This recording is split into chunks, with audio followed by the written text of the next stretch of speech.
Hello and welcome to Parashat Yitro. There's a very famous expression in the English language which is to eat humble pie. To eat humble pie is to face humiliation and to then go ahead and apologize for a mistake that may have been serious. And I was thinking about, where's this come from? And a quick Wikipedia search tells us that this expression goes back to something called the humble pie without the H. It was a term for an ancient medieval pie that was filled with the chopped or minced parts of a deer's heart, liver and lungs. And what was significant about this, that this particular pie was eaten by huntsmen and his companions or the servants of a big manor house, while the venison itself was given to the more wealthy people in the household. And I guess it was something that maybe didn't taste so great, and therefore to eat humble pie is an echo of what this once pie was, which maybe didn't taste very nice.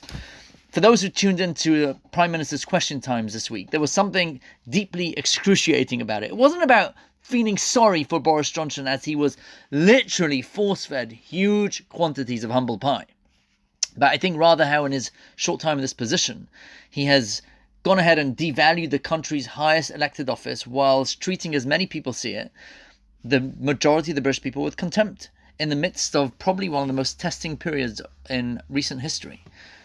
For millions in the country, he's lost their trust and their respect, and he seems to, for a lot of people, continue to demonstrate this irresponsibility. No one really knows if his position is untenable. We have to wait till next week. But at a time when the country desperately needs mature leadership, with the interests of its people at its heart, he seems not to have it. And maybe he should take a lesson from this week's parasha. You read any news article about leaders and the theme of humility is invariably part of the story. You may have to dig deep, but it's always there. How you deal with an issue as a leader can be done with humility, or it can be done with arrogance, look at me. And the pathway which that leader chooses not only affects the outcome, but how people are going to perceive that leader in the future. You look at the more successful leaders in history, humility isn't really the character trait that we would say describes who the people are. But the studies show, and you can look this up online, Forbes did a big article about this in 2018, that the midah, the attribute of humility, is one of the most important character traits that a leader can have. And the question therefore begs to be asked, how can one be a leader, but at the same time be humble? If we go back to our days in school and Cheder, we all learned the song, I am a mountain so very high. We all learned that Har Sinai, the mountain of Sinai, was chosen as the mountain to be the one that which we would receive the Torah on. Why? Because Sinai was humble. It had humility. It was the lowest of all the mountains. But if humility was the goal, asked the Kotzer Rebbe, why use a mountain to give the Torah? Go to some abandoned area, like a valley, where there's nothing around. You can't get more humble than that and give the Torah there.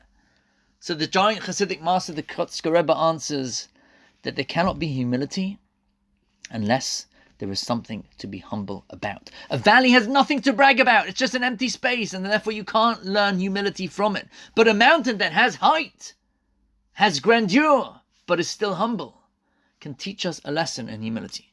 As Rabbi Flag and others point out, good leaders are talented people. But talent and humility are not polar opposites. They can and very often work together. When people see that talent is tempered with the noble thing that we call humility, then that humble, talented individual will have a much greater ability to make an impact. Feel free to pass on this message to Boris if you wish. Shabbat Shalom.